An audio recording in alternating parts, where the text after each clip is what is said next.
Press the subscribe button and hit the bell icon to never miss a video from Smita Aura. Hello everyone and welcome to Smita Aura. तुम्हाला माहिती आहे की आपण आपल्या चॅनलच्या माध्यमातून तुम्हा व्ह्यूअर्सना आपण वेगवेगळी माहिती चांगली माहिती द्यायचा प्रयत्न करत असतो. तर 20 मार्च हा ओरल हेल्थ केअर डे आहे. तर त्यासाठी मी आज माझ्या एका फ्रेंडकडे आली आहे, डॉक्टर माधुरी बागवडे, ज्या डेंटिस्ट आहेत. त्यासाठी मी आज थोडी इन्फॉर्मेशन त्यांच्याकडून तुमच्यासाठी घेणार आहे. चला तर मग स्टार्ट करूया.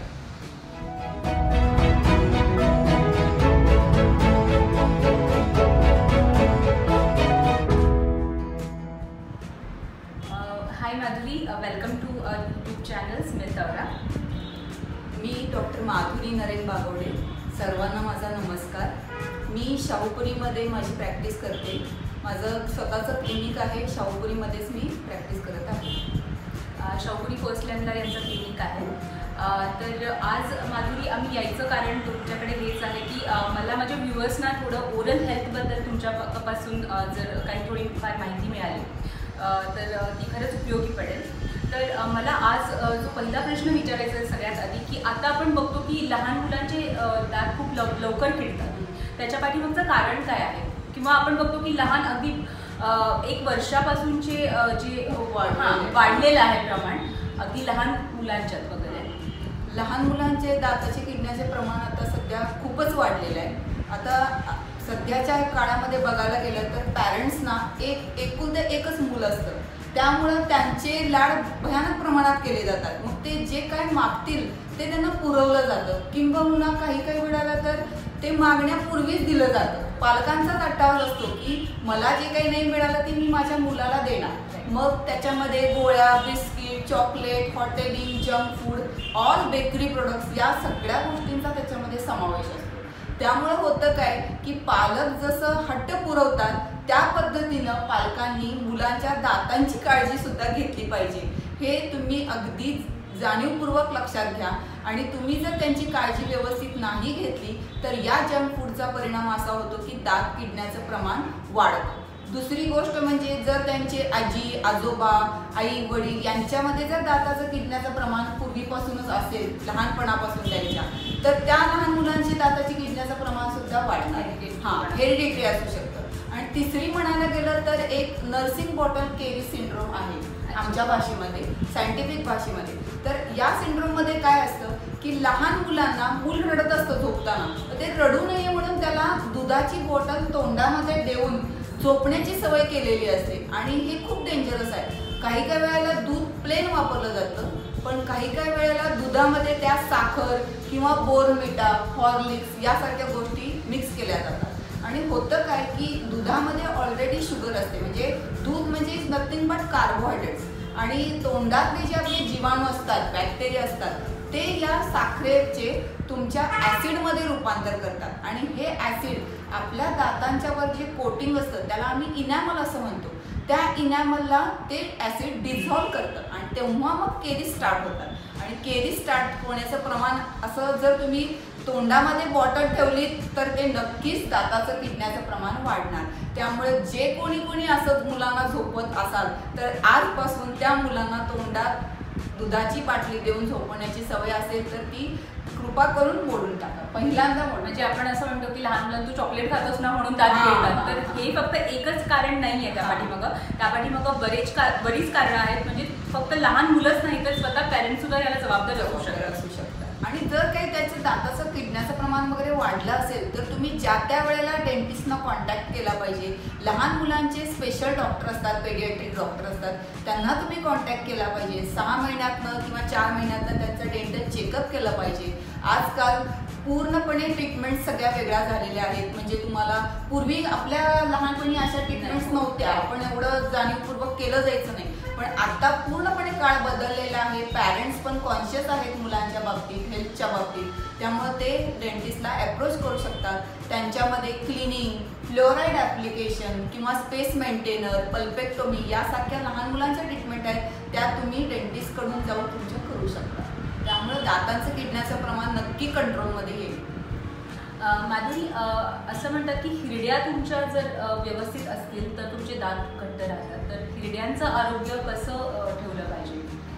हिरड्या आपल्या तोंडामध्ये हिरड्याच्या आहेत त्या अत्यंत महत्त्वाचा पार्ट आहे. आपल्या तोंडातले सगळ्यांच्या तोंडातले जे दात आहेत त्या हिरड्या मेन महत्त्वाचं म्हणजे हिरड्याच आपले दात हिरडीमध्ये बोनमध्ये पेरिओडॉन्टल लिगामेंट्स हे जे फायबर्स असतात या फायबर्सच्या साहाय्याने हिरड्या दाताला घट्ट पकडून ठेवतात आणि पीडियल फायबर्स ज्या वेळेला ब्रेक होतात पेरिओडॉन्टल लिगामेंट्स यांनाच आपण पीडियल फायबर्स असं पण म्हणतो.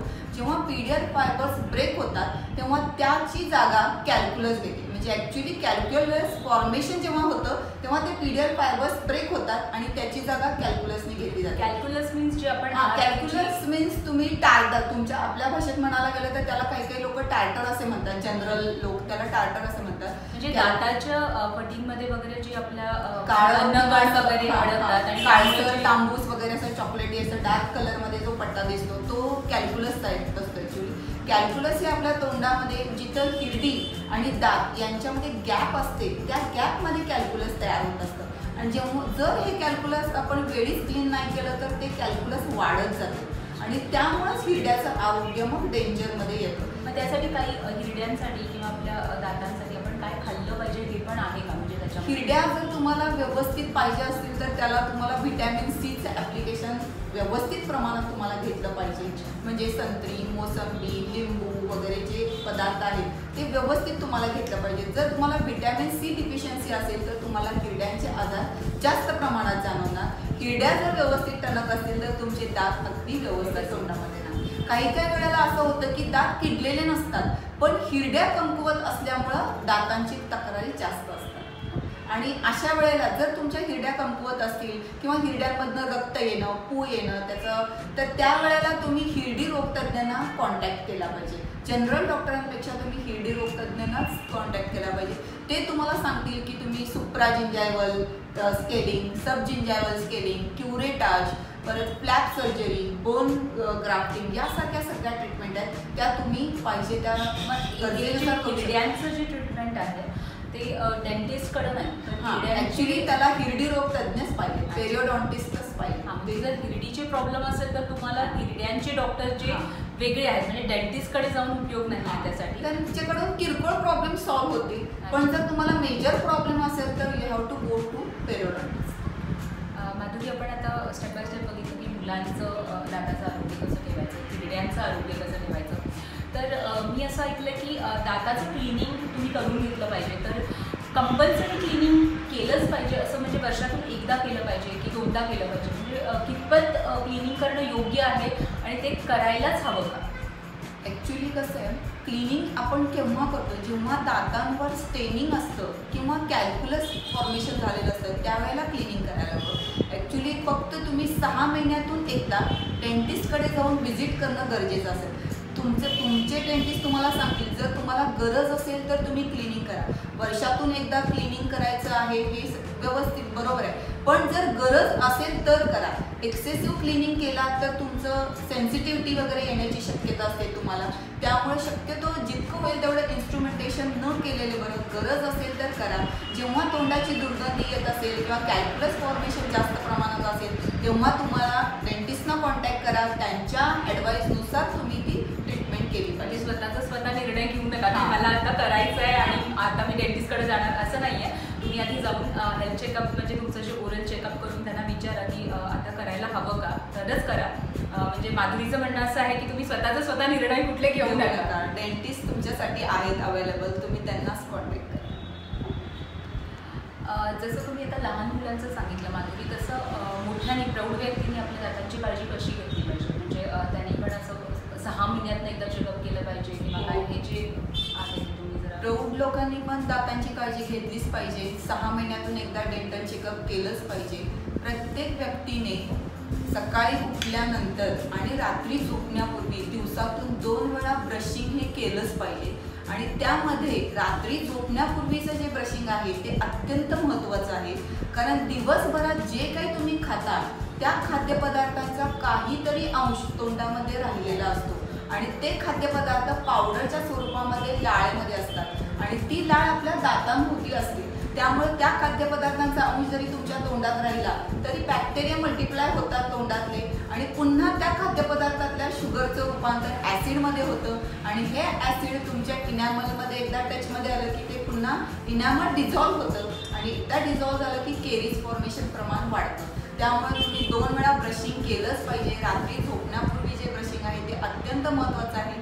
आळस करू नका, ते ब्रशिंग करायलाच पाहिजे. दुसरी गोष्ट म्हणजे ब्रशिंग झाल्यानंतर तुम्ही आठवड्यातून एकदा तरी टंग क्लीनरचा वापर करा, कारण आपल्या जिभेवर बॅक्टेरिया जास्त प्रमाणात असतात, कारण जिभेवरच चव असते. ते तुम्ही स्वतः करायला पाहिजे, ते तुम्ही डेंटिस्टकडे जाऊन उपयोग नाही. ऍक्च्युली टंग क्लीनर बरेच वापरत नाही. क्लीनर आठवड्यातून एकदा तुम्ही वापरलं पाहिजे. आणि जनरली कसं असतं, टंग क्लीनर हे मेटॅलिक असतात, त्यामुळे तुम्ही जेव्हा ते वापरता तेव्हा ते स्वच्छ धुवून त्याच्यानंतर ते स्वच्छ धुवून कोरडं करून ठेवलं पाहिजे. त्याचं कारण काय आहे टंग क्लीनर वापरण्यामागं? टंग क्लीनर वापरल्यामुळे काय होतं, जिभेवरती जे तुमचे बॅक्टेरिया असतात किंवा जिभेवरती जी काय तुमच्या डिपॉझिशन जमा झालेली असते ती त्याच्यामध्ये निघून जाते आणि त्यामुळं ते टंग व्यवस्थित म्हणजे काही बॅक्टेरिया वगैरे तिथं राहत नाही, त्यांना काही जागाच राहत नाही. नाहीतर तुम्ही नाही टंग क्लीन केलं तर त्यांना स्पेस दिल्यासारखं होत आहे मुद्दा. त्यामुळे ती शक्यतो टंग क्लीन केलीच पाहिजे. आणि तुम्ही दिवसभरात जे काही कधी पण खाताय त्यावेळेला प्रत्येक खाण्यानंतर तुम्ही चूळ ही पाण्यानं खळखळून चूळ भरली पाहिजे, की जेणेकरून पुन्हा तुमच्या तोंडामध्ये तो खाद्यपदार्थाचा अंश राहिला नसला पाहिजे. आज मी नाही वडा खाल्लाय, मी आज काही चूळ भरणार नाही, मला त्याचा आस्वाद पाहिजे असं म्हणून चालणार नाही. नाहीतर मग ते कीडला किंवा केरीजना आमंत्रण दिल्यासारखं आहे. त्यामुळे तुम्ही चूळ व्यवस्थित भरून घ्या. 6 महिन्यातून एकदा डेंटल चेकअप करा. काही नाही, व्यवस्थित राहाल तुम्ही, हेल्दी राहाल, काही प्रॉब्लेम नाही. माधुरी, आपण कुठल्या टाईपचे ब्रश वापरायला पाहिजे? म्हणजे सॉफ्ट असतात, मीडियम असतात आणि हार्ड असतात. तर लोक स्वतःच्या आवडीनुसार म्हणजे मला हार्ड लागतो, मला म्हणजे आपणच ठरवत होते, तर ते कसं ठरतं? म्हणजे ते आपण कुठला ब्रश यूज करायचा आपल्या दातांना? बाजारमध्ये जे सॉफ्ट ब्रिसल्सचे ब्रश असतात तेच तुम्ही वापरा. जनरली आपण महिन्याचा बाजार भरताना किराणमालाच्या दुकानात जातो आणि ब्रश घेऊन येतो, पण किराणमालाच्या दुकानामध्ये त्यांना एवढं नॉलेज नसते की तुम्हाला काही वेळेला लेडीज त्यालाच विचारतात की कुठला ब्रश चांगला हो असं. पण हे उपयोगाचं नाही आहे. तुम्ही डेंटिस्टकडून विचारून घ्या. सॉफ्ट ब्रिसलचा ब्रश व्यवस्थित वापरा आणि तो केमिस्टवाला तुम्हाला व्यवस्थित सांगेल. जो सॉफ्ट ब्रिसलचा ब्रश असतो तो साधारणपणे 25-30 रुपयाच्या पुढचाच असतो आणि तो व्यवस्थित त्याचं कार्य करतो. सॉफ्ट ब्रिसलचा ब्रश वापरल्यामुळे काय होतं की तुमच्या हिरडींना दुखापत होत नाही आणि ते जनरल प्रेशर येतं, त्यामुळे त्याला काहीही प्रॉब्लेम येत नाही आणि दात अगदी व्यवस्थित क्लीन होतात. सगळ्यांनी कोणत्याही कंपनीचा चालेल, पण तो सॉफ्ट ब्रिसलचा ब्रश वापरा. ब्रिसल्स एकदा वेडेवाकडे झाले की त्याच्यानंतर तो तुम्ही ब्रश वापरायचा नाही, फेकूनच द्यायला पाहिजे. पुन्हा नवीन ब्रश वापरा. 4 महिन्यातून एकदा तुम्ही तो बदलायलाच पाहिजे. आणि मला वाटतं जर तुम्हाला थ्रोट इन्फेक्शन किंवा काय झालं असेल तर त्या ब्रशमुळे तुम्हाला परत होऊ शकतो. तर हे पण आहे का म्हणजे की तुम्ही तुम्हाला जर इन्फेक्शन किंवा तुम्हाला ताप येऊन गेला असेल, तुम्ही खूप आजारी असाल तर तो ब्रश तुम्ही पुढे कंटिन्यू केला तरी पण ते नाही, ते इतकं काय असं हे नाही आहे, कारण थ्रोट इन्फेक्शन हे टेम्पररी तेवढ्यापुरतं असतं. आपण एकदा अँटीबायोटिक अनालिसिस घेतलं की ते निघून जातं. तो काय मोठा आजार नाही आहे, ते जस्ट इन्फेक्शन आहे, ते तेवढ्यापुरतं असतं. अँटीबायोटिक कव्हरेज खाली ते निघून जातं. त्याच्यानंतर ब्रश बदलायला पाहिजे असं काही नाही आहे. आणखी काही आहेत का गोष्टी की ज्या तुम्हाला सांगायच्या आहेत की कशी काळजी घ्यायची किंवा बाकीच्या काही गोष्टी तुम्हाला जर बोलायच्या असतील तर? नाही, आपण कसं प्रत्येक व्यक्ती कसं दिसण्याकडे बघते किंवा त्याच्या खाद्यपदार्थ मला हे आवडतं ते आवडतं पर्सनॅलिटीकडे बघते, तसं मी काय म्हणेन की तुम्ही तुमचं जनरल हेल्थ चेकअप करून घ्या, डेंटल चेकअप करून घ्या. आणि काही वेळेला कसं असतं की डेंटिस्टकडे गेल्यानंतर तुम्ही दाखवायला गेल्यानंतर तुमचा प्रॉब्लेम एक असतो की मॅडम माझा हा दात किडलाय म्हणून, पण त्यावेळेला आजूबाजूचे दात सुद्धा कुठेतरी किडलेले असतात किंवा काहीतरी इन्फेक्शन असतं. मग त्यावेळी डेंटिस्ट लोक सांगतात की बाबा इथं मॅडम तुम्ही दात बसवून घ्या किंवा हे इथं पण तुम्ही क्लिनिंग करून घ्या किंवा सिमेंट फिलिंग करून घ्या, की नंतर त्या पेशंटना काय वाटतं, नाही मला जे गरजेचं आहे तेच तुम्ही करा. जे गरजेचं आहे ते तुम्ही पहिला कराच, पण जर डॉक्टरनी सांगितलं असेल तर तुम्ही ते सुद्धा करण्याचा प्रयत्न करा की जेणेकरून तुमचं डेंटल आरोग्य धोक्यात येणार नाही. असं व्हायला नको की 2-4 वर्ष गेल्यानंतर आपल्याला वाटते की मला ते डॉक्टरनी सांगितलं होतं मी त्यावेळेला ते करायला हवं होतं. म्हणजे असं नंतर तुम्हाला वाटायला नको की मी नंतर दात काढला, आता त्याच वेळेला केलं असतं तर बरं झालं असतं. म्हणजे तुमचं दाताचं आरोग्य चांगलं राहील तेवढ्यासाठी. माधुरी, आणखी एक प्रश्न शेवटचा की आपण असं म्हणतो गार खाऊन लगेच आपण एखादा थंड पदार्थ खाल्ला आणि गरम पदार्थ खाल्ला तर त्याचा दातावर इफेक्ट होतो? हो. अतिशय गार म्हणजे फ्रीजरमधल्या गोष्टी तुम्ही डायरेक्ट कधीही खायच्या नाही आहेत. त्या तुम्ही थोडा वेळ रूम टेम्परेचरला आणू द्यायच्या आहेत आणि मग खायचं. आता तुम्ही बाजारात गेलाय, आईस्क्रीम खावंसं वाटलं, आईस्क्रीम घेतलंय, तर ते थोडा वेळ एक 5 मिनिटं तुम्ही रूम टेम्परेचरला येऊ द्यायचं आहे आणि नंतर खायचं आहे. अतिशय गरम किंवा म्हणजे एकदम हॉट कॉफी, हॉट टी असं काही काही लोकांना पिण्याची सवय असते. एकदम गरम चहा वगैरे प्यायचं नाही, कारण गरम गार या दोन्ही गोष्टींमुळे दातांना सेन्सिटिव्हिटी येते आणि ती सेन्सिटिव्हिटी नंतर काही केल्या जात नाही. त्यामुळे शक्यतो तुम्ही एक अतिशय गार किंवा अतिशय गरम गोष्टींचं टाळणं गरजेचं आहे. माधुरी, जसं तुम्ही सांगितलं की दिवसातून 1-2दा ब्रश केला पाहिजे, तर ब्रश करायची पण एक टेक्निक आहे किंवा ब्रश कसं करावं हे पण प्रॉपर ब्रशिंग केलं पाहिजे. प्रॉपर ब्रशिंग कसं पाहिजे हे प्लीज तुम्ही दाखवा. आता हा आपल्या तोंडाचा जबडा आहे, हा वरचा जबडा आहे आणि हा खालचा जबडा आहे. क्लिनिंग करताना नेहमी तुम्ही 45 डिग्री अँगलमध्ये हा ब्रश पकडायला पाहिजे आणि हा ब्रश पकडताना तुम्ही हिरड्यांपासून 45 डिग्री अँगल म्हणजे असा थोडा तिरका या स्वरूपात तुम्ही ब्रश पकडला पाहिजे. आणि ब्रशिंग करताना कायम अगदी शेवटच्या दाताच्या टोकापर्यंत ब्रश गेला पाहिजे. तिथून तुमचं ब्रश चालू झालं. ब्रशची पोझिशन 45 डिग्री अँगल टू तुमचं गम्स आणि इथून पूर्णपणे तुम्ही पहिला क्लीन. हा जो भाग आहे हा सल्कस क्लिनिंग एरिया भाग म्हणजे तुमचं इथून ही जिंजावर सल्कस क्लीन एकदा झाली की तिथून तुमचं कॅल्क्युलस फॉर्मेशनचं प्रमाण पूर्णपणे थांबतं आणि हे पुढे हे तसंच पुढे केलं पाहिजे. या बाजूला देखील असंच केलं पाहिजे. लोअरच्या दातांच्या बाबतीत बघायला गेलं तर ते तिथं पण असंच अँगल असा 45 डिग्रीमध्ये पकडा आणि पहिला थोडा तिरका पकडून सल्कस ना तिरका पकडून पहिला तुम्ही सल्कस क्लीन केलं पाहिजे. आपण काय करतो की ब्रश हे असं क्लीन करतो, हे टोटली चुकीचं आहे. तुम्ही पहिला सल्कस क्लीन करा. सल्कस क्लीन केल्यानंतर मग तुम्ही टूथ सर्फेसेसकडे यायचं आहे. टूथ सर्फेसेस क्लीन करताना तुम्ही पुढे, मागे, खाली, वर अशा 4 मोशनमध्ये तुम्ही क्लीन करायचं. जनरली कसं असतं, असं पुढे म्हणजे खाली, वर, पुढे आणि मागे असं 4 मोशनमध्ये तुम्ही दात क्लीन करायचे आहेत. आणि त्या पद्धतीने दात क्लीन केला तर दाताच्या सरफेसेसवरती जे काही डिपॉझिशन असेल ते निघून जाईल. आणि ज्या वेळेला तुम्ही खालच्या दातांच्या बाबतीत तुम्ही खालून वर आणि वरच्या दातांच्या बाबतीत तुम्ही वरून खाली असं क्लिनिंग करायला पाहिजे की जेणेकरून हा जो इंटरडेंटल एरिया आहे या इंटरडेंटल एरियामधलं सुद्धा काही फूड लॉजमेंट असेल तर ते निघून जाईल त्या पद्धतीने. त्यानंतर तुम्ही जो चावण्याचा भाग आहे तो देखील क्लीन केला पाहिजे. या पद्धतीनं पुढे मागे ह्या एकाच मोशनमध्ये तुम्ही तो क्लीन केला पाहिजे. सेम ॲज अप्पर या पद्धतीनं. हा खालचे जे दात आहेत त्यांना आतून पण तुम्ही क्लीन केलं पाहिजे. प्रत्येक दाताचा ईच अँड एव्हरी सरफेस तुम्ही तुमच्या ब्रशनं क्लीन केला पाहिजे. व्यवस्थित तुम्ही क्लीन केलात तर तुमचं दाताचं किडण्याचं प्रमाण खूप प्रमाणात कमी होईल. आणि हे असं तुम्ही दिवसातून 2 वेळा करायला पाहिजे. अगदी हळूवारपणे करा, जास्त फोर्सफुली करू नका की ज्यामुळे काय होईल. आपल्या कोलगेट वगैरे आपण सगळ्या पेस्ट वापरतो, एनी टूथपेस्ट कुठली पण टूथपेस्ट घ्या की त्या पेस्टमुळे काय होतं, तुम्ही एक्सेसिव्ह जर फोर्स देऊन वापरायला लागला, क्लिनिंग करायला लागला तर दातांचं ॲट्रिजन होतं. त्यामुळे तुम्ही एक्सेसिव्ह फोर्स द्यायचं नाही, जेंटल प्रेशर द्यायचं आहे. अगदी व्यवस्थित तुम्ही क्लीन करायचं आहे. 45 डिग्री अँगल पकडा. दुसरी गोष्ट म्हणजे 4 मोशनमध्ये दात क्लीन करा. जो खाण्याचा पोर्शनचा दात आहे तो पण तुम्ही क्लीन करायला पाहिजे. सगळं व्यवस्थित. आणि तुमचा ब्रश जो आहे तो 4 महिन्यातून एकदा बदलायला पाहिजे. एकदा ब्रशचे ब्रिसल्स वेडेवाकडे झालेत की त्या ब्रशचा काहीही उपयोग होत नाही, त्याचं पर्पज निघून गेलेला असतो. त्यामुळं कुठलाही सॉफ्ट ब्रिसल असलेला तुम्ही ब्रश वापरू शकता. त्यामुळं व्यवस्थित ब्रशिंग होतं. माधुरी, आणखी एक प्रश्न मी शेवटचा बोलले, पण मला आणखी एक प्रश्न विचारायचा वाटतो की बऱ्याच लोकांच्या तोंडातून दुर्गंधी येते बोलताना, तर त्याचं कारण काय असू शकतं? म्हणजे अस्वच्छ दात तर आहेच, त्याशिवाय म्हणजे त्यांचं हेल्थचे काही इश्यूज असू शकतात त्यामागे? असू शकतात.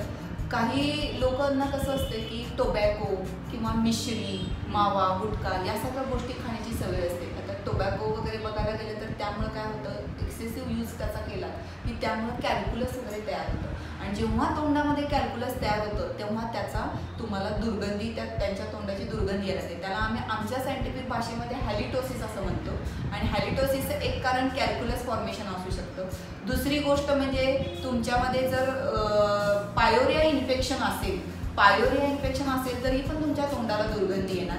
पायोरिया इन्फेक्शन म्हणजे काय, तर या आजारामध्ये हा काय गंभीर आजार नाही, पण असं बघायला गेलं तर हा काय साधा पण आजार नाही आहे की तुम्ही थोडीशी त्याची प्रिकॉशन घेतली पाहिजे. पायोरिया इन्फेक्शन बघायला गेलं तर त्याच्यामध्ये कसं असतं, आपल्या ज्या हिरड्या असतात त्या हिरड्या सुजतात, म्हणजे इन्फ्लेम होतात, इन्फेक्टेड होतात आणि त्या हिरड्यातून अतिशय रक्तप्रवाह येतो, त्यामधून पस फॉर्मेशन म्हणजे पू वगैरे येतं आणि आपल्या तोंडातून मग दुर्गंधी यायला चालू होते पायोरिया इन्फेक्शनमध्ये. हा पायोरिया इन्फेक्शन हा आजार शक्यतो डायबिटीस पेशंट जर असेल तर त्याच्यामध्ये तो जास्त प्रॉमिनंटली दिसून येतो. डायबिटीस एखादी स्त्री असेल किंवा पुरुष असेल तर त्याच्यामध्ये पायोरिया इन्फेक्शन हा संलग्न प्रकार आहे, म्हणजे मोस्टली बऱ्यापैकी असणार आहे. काही वेळेला लेडीजच्या बाबतीत बघायला गेलं तर यंग मुलींच्या बाबतीत तर जेव्हा हार्मोनल इम्बॅलन्सचा प्रकार असतो, म्हणजे प्रेग्नन्सी, डिलेव्हरी, त्यावेळी सुद्धा हा पायोरिया इन्फेक्शनचा प्रकार आपल्याला जाणू शकतो. तर याच्यासाठी सुद्धा तुम्हाला हिरडीरोग तज्ज्ञ आहेत, ते तुम्हाला वेळच्या वेळी गाईड करतील आणि ते तुमचा आजार नक्की कंट्रोलमध्ये करतील. त्याला गम पेंट वगैरे वापरावे लागेल, तुम्हाला तुमचं पुन्हा माउथ वॉश वगैरे वापरावी लागेल आफ्टर क्लिनिंग वगैरे, त्याचा तुम्ही यूज केला पाहिजे. आणि काही काही वेळेला कसं असतं की ओरल प्रॉब्लेम काहीच नसतात पण तरी सुद्धा दुर्गंधी येत असते. मग अशा वेळेला तुमचा जनरल काहीतरी प्रॉब्लेम असू शकतो, म्हणजे एक तर तुम्हाला काहीतरी पोटाचा आजार असू शकतो किंवा डायजेशन तुमचं प्रॉब्लेमॅटिक असू शकतं, म्हणजे डायजेशन काही काही लोकांना डायजेशन व्यवस्थित होत नाही, गॅसेस प्रॉब्लेम असू शकतो. तर त्यावेळेला तुम्ही शक्यतो तो दुर्गंधीचा जो प्रकार आहे तर त्यावेळेला तुम्ही जनरल डॉक्टरांच्याकडनं तो रूल आउट केला पाहिजे, म्हणजे तुम्हाला काही तक्रार होणार नाही. म्हणजे आपण म्हणतो की नॉर्मल जर आपल्या स्किनवर काही प्रॉब्लेम असेल तर ते आतला पण प्रॉब्लेम असू शकतो, जसं इंटरनल प्रॉब्लेम जेव्हा असतो ना तेव्हा तो एक्सटर्नल सिम्पटम्स दाखवतो. म्हणजे फक्त तोंडाला वास येणं हे फक्त तुमचं ओरल प्रॉब्लेम असू शकत नाही, तर फुल हेल्थ तुम्ही त्यासाठी बघायला हवी किंवा हेल्थ इश्यूज काय आहेत का बघायला हवेत. तर यासाठी तुम्ही डेंटिस्ट किंवा तुम्ही सांगितल्यासारखं हिरडी रोग तज्ज्ञ जे आहेत त्यांना भेटू शकता. त्यांनी जर सांगितलं की दुसऱ्या डॉक्टरांचं ओपिनियन घ्या तर तसं तुम्ही करू शकता. जनरल डॉक्टर, MD वगैरे डॉक्टरांचा तुम्ही सल्ला घेऊ शकता त्याच्यावर. थँक्यू सो मच माधुरी की तुम्ही माझ्या चॅनलसाठी एवढा छान इंटरव्ह्यू म्हणा किंवा माझ्या व्ह्युअर्ससाठी एवढी छान माहिती दिली. थँक्यू स्मिताजी. तर मग या व्हिडिओला लाईक, शेअर आणि सबस्क्राईब करायला विसरू नका. आता भेटूया नेक्स्ट व्हिडिओ.